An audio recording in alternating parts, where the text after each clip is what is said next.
nakita niyo po ba ang kalidad at ang mga flood control projects sa Cebu Province? Yes, Karen.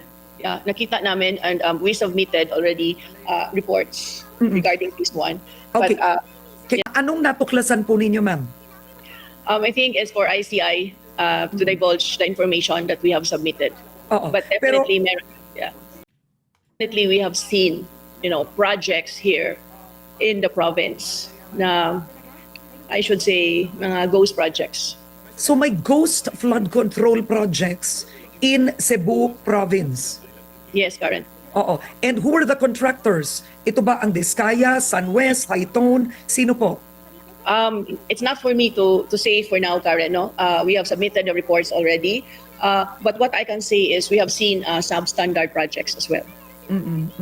At saka may mga bulk water projects na ginamit yung mga license to some contractors na hindi naman sila yung gumawa.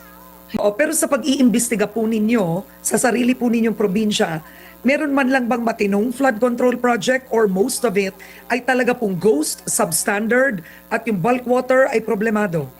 Substandard, Karen. So all of the flood control projects are either ghost or substandard in Cebu Province? Yes, Karen.